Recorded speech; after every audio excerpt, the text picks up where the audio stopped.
still don't quite understand ASL's process, how they generate business, and how those orders are executed. So I walked the floor to talk to some of the employees. This is not a charity. This is business. Famous last words, usually spoken moments before someone loses their business, their brand, and occasionally their will to live. Welcome to The Profit, the show where struggling entrepreneurs invite a millionaire stranger into their livelihoods, only to discover, plot twist, he's not a savior, he's a shareholder. At first glance, it all looked wholesome. A self-made businessman, Marcus Lemonis, offering his own money to fix broken companies. Cue inspirational music. Cue teary-eyed owners. Which gives it the creaminess. It's actually the same topping that's on top of the pie. We put that in there and it... Cue the phrase, people, process, product, repeated like it's gospel. But what if I told you the real product was them? Because somewhere between Season 1's underdog makeovers and Season 8's NDA-signed chaos, The Profit morphed into something else. Less Shark Tank with heart, more Game of Thrones, but everyone's a bakery owner. Behind the TV-friendly smiles and corporate jargon was a darker reality. Lawsuits, intimidation, accusations of manipulation, and ex-contestants forming support groups with names like victims of Marcus Lemonis. Yes, really. What started as a feel-good fantasy for business bros became a cautionary tale wrapped in a suit and tie. A show that promised help, but sometimes handed out hell. So how did we go from heroic rescues to alleged racketeering?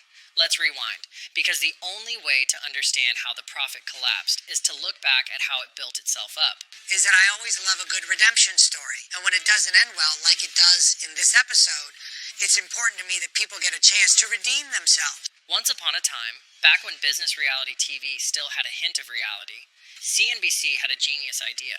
What if we turned small business trauma into primetime content? Enter The Profit, which premiered in 2013, right between the death of the American dream and the rise of hustle culture. The pitch was simple. Marcus Lemonis, the RV kingpin/business guru, walks into broken mom-and-pop shops and offers his own money to save them. That's right, his own money. Cue the moral halo, the intense eye contact, and the phrase, "I'm 100% in charge," said with the calm aggression of a guy who definitely believes he invented business. And it worked.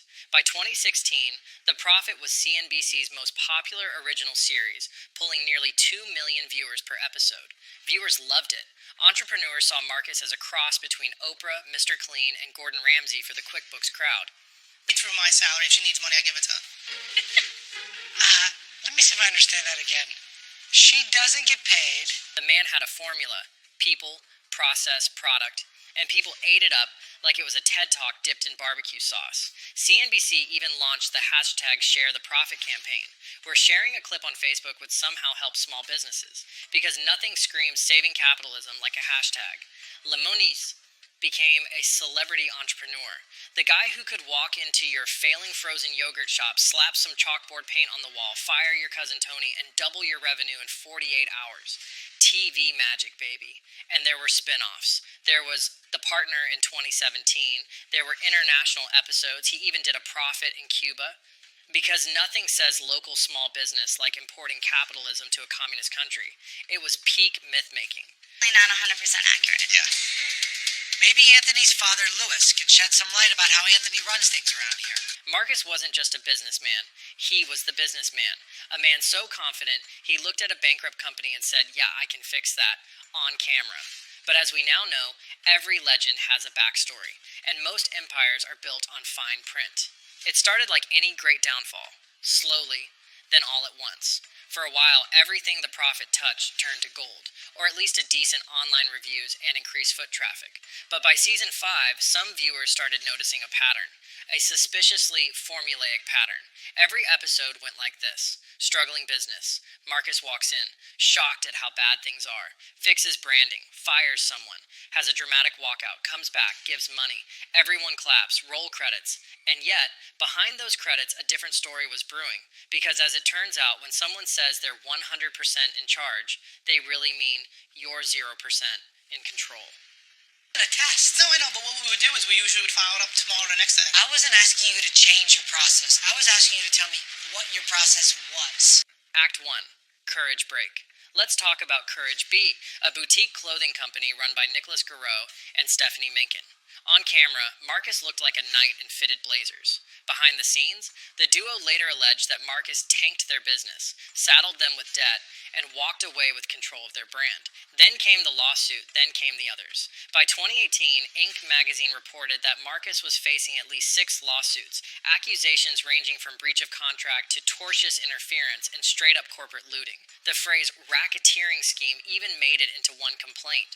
And that's when things got spicy. More than 50 businesses, yes, 50, eventually joined the chorus, claiming they'd been misled, exploited, or just used as props for the Marcus Lemonis show. One of the most tragic cases, Precise Graphics, a construction and design company. After their episode aired, they didn't get the happy ending montage. They got bankruptcy papers, and in 2022, a $30 million lawsuit against Marcus and CNBC. He's always seeming to be lapping up the limelight with a media, or in this case, a TV network that They claimed the show crushed them with impossible orders and left them drowning in debt. As one observer put it, they came for a lifeboat, they got a luxury cruise ship with a hole in it. Act 2. The fallout goes public. While CNBC was still proudly tweeting inspirational clips of Marcus saying, "You've got to trust the process," Reddit threads and exposés were telling a very different story. Entrepreneurs spoke out anonymously, fearing retaliation. Some said Marcus offered deals just to get access to trademarks or real estate, then backed out after taking control. Others accused the show of setting them up to fail, presenting them as incompetent on TV to justify hostile takeovers. okay. If the sign costs $45 to make and it sells for $450, the margin is 90%. And then there were the death threats. A few former contestants said that after their episode aired, fans of the show harassed them online. Hate mail, social media campaigns, Yelp reviews from people who had never even been to their business. Some had to delete their accounts. Some just disappeared. This is when things stopped being business and started feeling like a Black Mirror episode. One former participant summed it up like this: "This wasn't an investment meeting, it was television, and we were the storyline." But the ultimate irony? Despite the growing backlash, Marcus kept winning in court. Arbitration cases dismissed the allegations. Judges ordered claimants to pay his legal fees, millions of dollars in sanctions. Even in 2025, Marcus won a massive $9.5 million judgment over a dispute with Tumbleweed Tiny Homes. Which brings us to Act 3, the villain arc. By this point, The Prophet wasn't just a show, it was a meme. The phrase 100% in charge started popping up sarcastically in forums. Fan pages turned into support groups. The once beloved hero of small business had gone full anti-hero. And so is all this stuff, as an example, is this yours or? No, that's not our product. Critics labeled Marcus a vulture capitalist. Others compared his investment strategy to the plot of a true crime documentary: lure, isolate, exploit. The Facebook group Victims of Marcus Lemonis launched in 2020, allowing ex-contestants to share their horror stories anonymously. And if that wasn't enough, social media had a field day when CNBC pulled the plug in 2021 after a quiet $11 million settlement with dozens of claimants. Oh, and the kicker? Marcus announced the end of The Prophet on Twitter, like a tech CEO casually laying off half a company. One headline in Bloomberg Law summed it up best: CNBC star accused of stealing dozens of companies' IP. Imagine tuning into a business rescue show and leaving with fewer assets than when you started.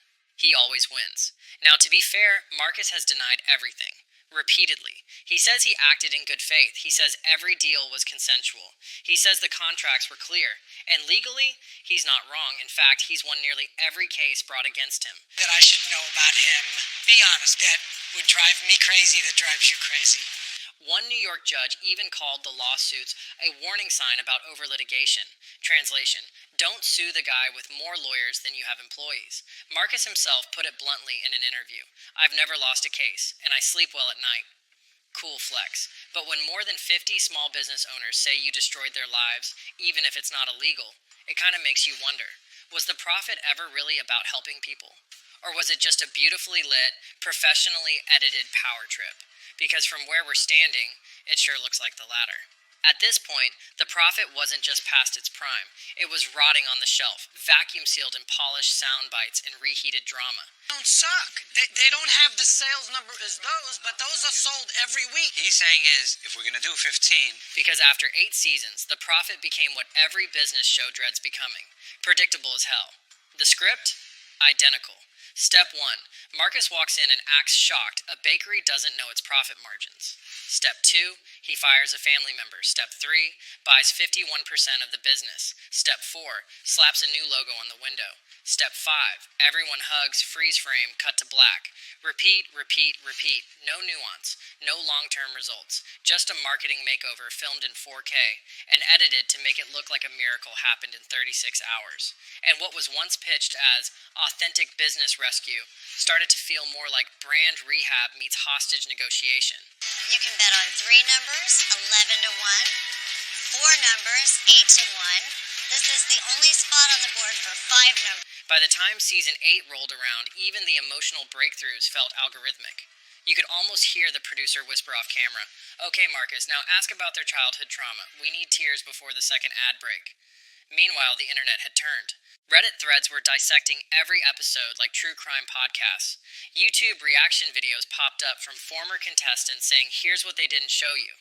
The hashtag The Prophet started serving both memes and legal warnings. Fan pages were renamed The Loss. There were no fresh ideas, no innovation, just Marcus moving from business to business like a capitalist ghost hunter, banishing inefficiencies and collecting intellectual property. And sure, CNBC still tried to sell it. The Facebook page kept posting inspirational quotes in Canva fonts. "Business is personal, Marcus Lemonis." Yeah, tell that to the people who claim you took their business personally. Even Marcus seemed tired. You could feel it. The energy, gone. The urgency, manufactured. The deals, less transformative, more transactional. What I mean by that is Pete wants his finger on every single thing in the store. At some point, even the tearful hugs felt like part of the script. Worse still, the show's formula didn't age well. In a post-2020 world where we collectively started questioning hustle culture, power imbalance, and toxic positivity, The Prophet felt off. Like watching a TED Talk about resilience while your company gets foreclosed. The show became less about helping and more about appearing to help. It became content. Polished, packaged, pointless, like a PowerPoint with feelings. In the end, The Prophet was a fantasy, a beautifully packaged illusion that told America, you can fail upwards as long as you let a millionaire take control. And for a while, that illusion worked. It gave us hope, it gave us memes, it gave us Marcus Power walking through warehouses while whispering people, process, product, like it was a sacred chant. But when the camera stopped rolling and the contracts kicked in, the magic wore off. What we got was a show that blurred the line between mentorship and manipulation, between help and hostile takeover. It's delicious. Thank you. You could have blindfolded me. I would have thought this was like some kind of regular Pop-Tart. And look, not every business failed. Some genuinely grew, some made money. But for many others, The Prophet didn't feel like salvation. It felt like being saved by someone who's also quietly signing ownership papers behind your back. Was it illegal? Usually no. Was it ethical? Define ethical. In a media landscape where every brand is now a content machine, The Prophet was just another case study in narrative control. It was never just about business. It was about the story. And Marcus always controlled the edit. So can this model ever truly work? Can you mix capitalism, vulnerability, and entertainment and expect something pure to come out the other end? On some of the shows, you'll see me spend some money, and some shows you'll see me lose money. One episode, almost $200,000. Wow. Yeah. Or will it always turn into just another cautionary tale with a LinkedIn filter? You tell me. And if you've ever thought about pitching your small business on a reality show, here's a tip. Read the contract twice. Then ask yourself if you're the protagonist or just the content. Because as we've learned, being 100% in charge might sound empowering until you're the one being charged. Like this breakdown, smash that like button like Marcus smashes family businesses. Subscribe for more deep dives into the gloriously messy world of business TV. And tell us in the comments, which self-made billionaire should get the next expose? See you in the next episode, where hopefully no one loses their trademark.